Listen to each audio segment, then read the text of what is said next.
Avec ses 7 écoles maternelles, 8 écoles primaires, 2 collèges, 2 LEP, la zone d'éducation prioritaire de Port-de-Bouc développe depuis 1982 des pratiques nouvelles ouvertes aux arts plastiques, au sport, aux techniques nouvelles et aux expressions de toutes sortes. L'ouverture de l'école sur la cité, vers les quartiers, vers les espaces sociaux, culturels et sportifs est ici, à Port-de-Bouc, au cœur des démarches. Même si les résultats sont encore timides, les établissements scolaires ne sont plus aujourd'hui refermés sur eux-mêmes. Ils s'ouvrent jour après jour aux réalités d'aujourd'hui.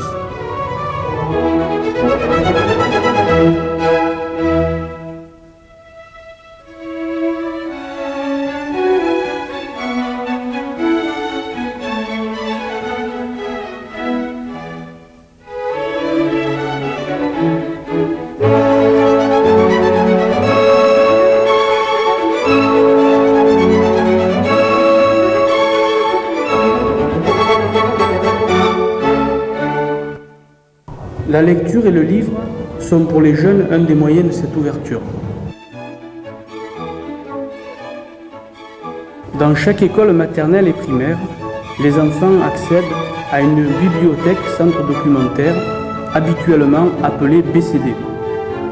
Et chaque année, des projets spécifiques viennent enrichir les fonds de livres déjà conséquents.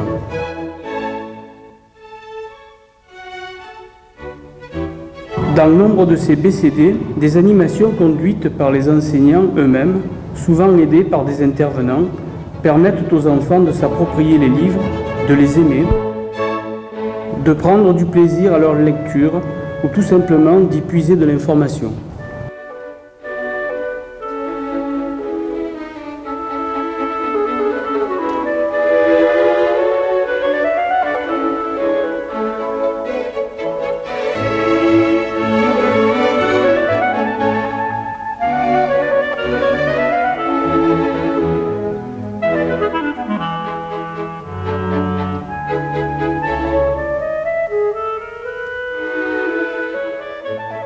La BCD devient d'ailleurs de plus en plus un véritable lieu de vie où le livre et la production d'écrits côtoient dessins, affiches, expositions de toutes sortes.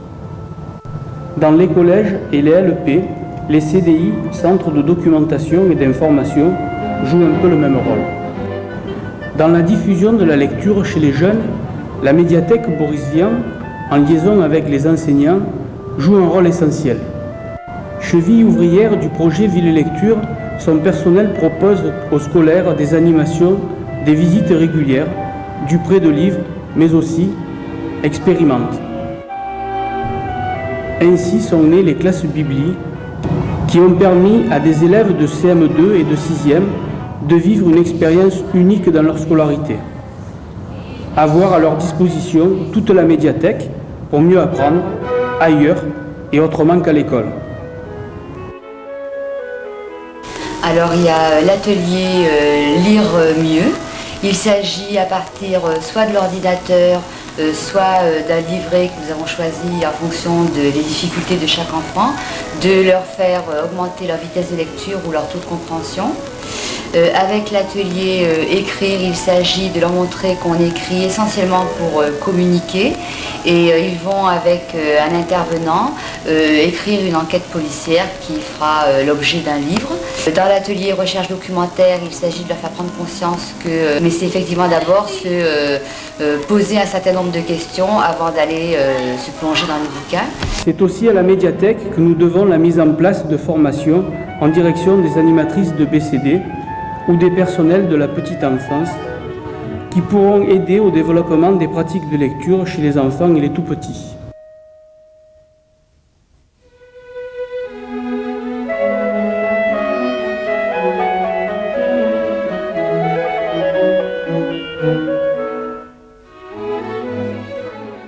Aider à mieux lire, à mieux apprendre, c'est aussi l'affaire des centres sociaux de la ville où tous les soirs, après la classe, les enfants retrouvent dans un cadre studieux, mais agréable, des animatrices dévouées qui les aident à faire leurs devoirs et à apprendre leurs leçons. Cette activité favorise la réussite scolaire, elle est irremplaçable et les personnes qui la conduisent doivent être reconnues comme des partenaires essentiels du système éducatif. Qu'est-ce que tu fais ici? Je fais des devoirs tous les jours, sauf le mercredi, samedi et dimanche. D'accord. Est-ce que ça te plaît? Oui, beaucoup. Comme ça, à l'école, quand on fait des contrôles, on saura. Est-ce que tu ne fais pas tes devoirs à la maison? Parce qu'il y a des exercices durs et des leçons qu'il ne faut pas les faire. Et à la maison, il n'y a personne pour t'aider? Non. Ma mère, elle fait la vaisselle seule, elle n'a pas le temps. Oui. Alors elle m'a inscrit ici. Qui est-ce qui vous a demandé de venir ici? C'est le centre social. Qu'est-ce qu'il t'a dit alors, la mère? Elle m'a dit c'est très bien, mais il faut que je fais plus de progrès, puisque quand je vais en stage, je fais plus de devoirs. Et l'école, c'est aussi un lieu de pratique culturelle où l'imaginaire se nourrit du quotidien. La technique de la vidéo pénètre les établissements scolaires et permet une expression différente de l'écrit, du langage ou du dessin.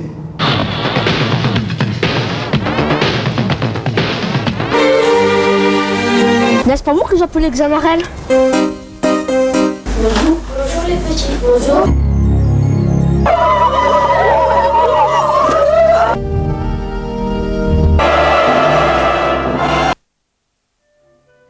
Les enseignants ne délaissent pas pour autant des modes d'expression plus classiques. Ainsi, les pratiques théâtrales trouvent toute leur place, comme au LEP Jean Moulin, où des ateliers sont conduits en collaboration avec le théâtre Le Sémaphore, à l'école maternelle Tichadou, au LEP Charles Mongrand ou à l'école primaire des Amarantes.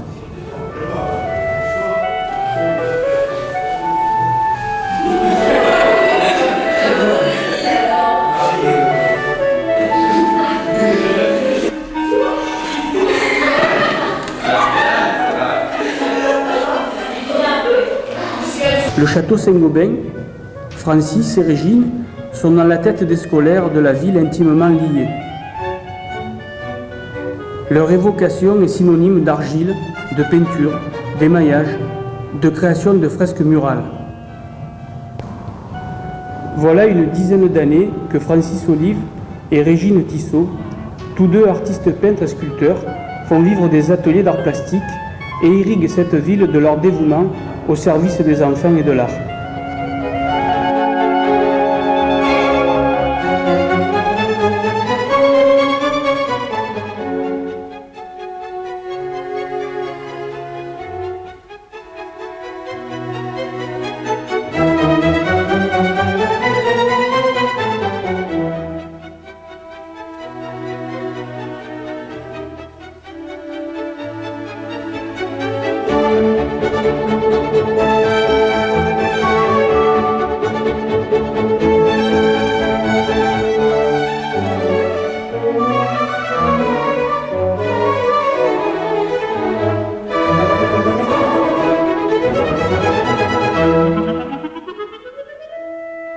Apprendre aux enfants et aux jeunes à prendre soin de son corps est aussi une préoccupation permanente. Car non seulement c'est utile en soi pour une bonne santé et un bon développement, mais parce qu'en bout de course, un enfant, un jeune bien portant, harmonieusement développé, est un élève disponible pour les apprentissages et la formation.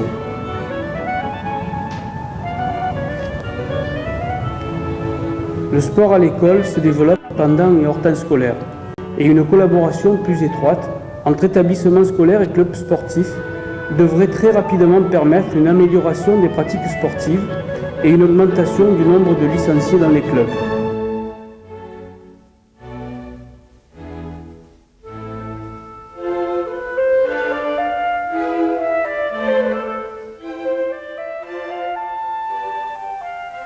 Vous êtes ici sur le centre nautique de la ville de Port-de-Bouc.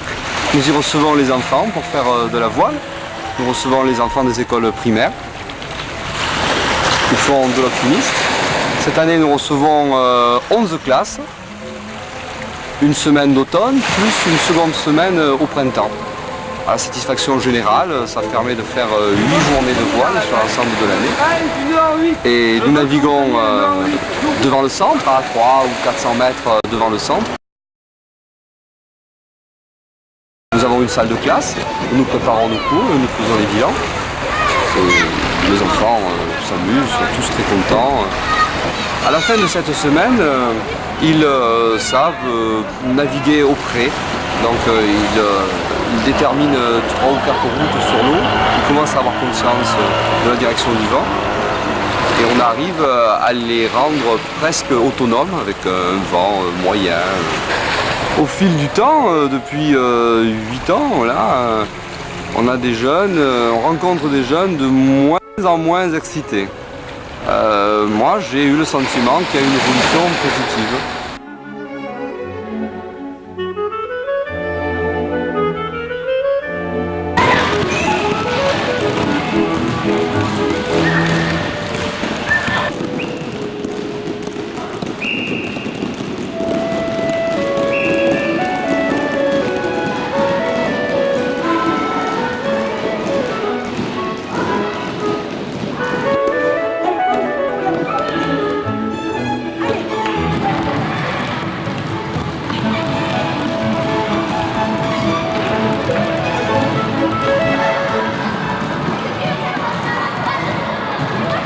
Prendre soin de son corps, c'est aussi apprendre à être en bonne santé.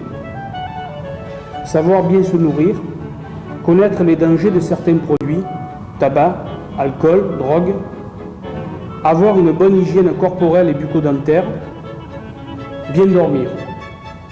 Depuis plusieurs années, la dimension prévention, santé et hygiène de vie est partie intégrante de la vie des écoles, collèges ou LP. Des interventions régulières d'animatrices spécialisées du comité départemental d'éducation pour la santé et de la caisse primaire centrale d'assurance maladie, des animations diverses comme la prise de petit déjeuner à l'école favorisent une meilleure approche de ces questions par les enfants, les jeunes et par leurs familles.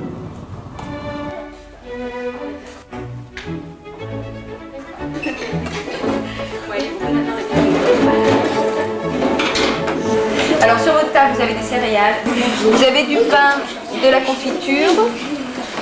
On va vous demander si vous voulez du lait chaud ou du lait froid. Donc vous demandez ce que vous voulez. On va également vous proposer des œufs, du jambon et du fromage. Alors je vous engage au moins à faire l'effort de goûter.